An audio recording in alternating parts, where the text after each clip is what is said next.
धनंजय मुंडेंना सत्र न्यायालयानं झटका दिलाय। सत्र न्यायालयाच्या निर्णयावर 4 आठवड्यांच्या स्थगितीची मागणी फेटाळण्यात आलेली आहे। वांद्रे कोर्टानं करुणा मुंडे यांना 2 लाख रुपये पोटगी देण्याचे आदेश दिले होते। उच्च न्यायालयात निर्णयाला आव्हान देण्यासाठी स्थगिती मागण्यात आली होती।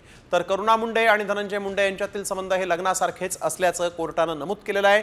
दोघांनी 2 मुलांना जन्म दिलाय, हे एकाच घरात राहिल्याशिवाय शक्य नाही असं निरीक्षण सत्र न्यायालयानं नोंदवलं आहे। करुणा मुंडे यांना 2 लाख रुपयांची पोटगी देण्याच्या वांद्रे कोर्टाच्या निर्णयाला धनंजय मुंडेंनी आव्हान दिलं होतं।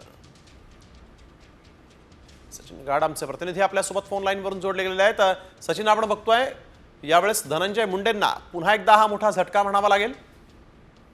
नक्कीच आपण बघितलं की सत्र न्यायालयाने देखील धनंजय मुंडे यांची याचिका फेटाळून लावलेली होती आणि जो दंडाधिकारी न्यायालयाने 2 लाखांची मेंटेनन्स देण्याचा प्रस्ताव दिला होता तो इकडे त्यांनी योग्य ठरवलेला आहे। एवढंच नव्हे तर या निर्णयाविरुद्ध उच्च न्यायालयात दाद मागण्यासाठी धनंजय मुंडे यांनी 4 आठवड्याची वेळ मागितला होता, मात्र तो देखील आपण बघतोय की सत्र न्यायालयाने फेटाळून लावला। बिलकुल, धन्यवाद सचिन आपण दिलेल्या सविस्तर माहितीसाठी। तर आपण बघतोय स्थगितीची मागणीच धनंजय मुंडेंची फेटाळली। वांद्रे कोर्टानं महत्त्वाचं निरीक्षण नोंदवत मुंडेंना हा झटका दिलेला आहे।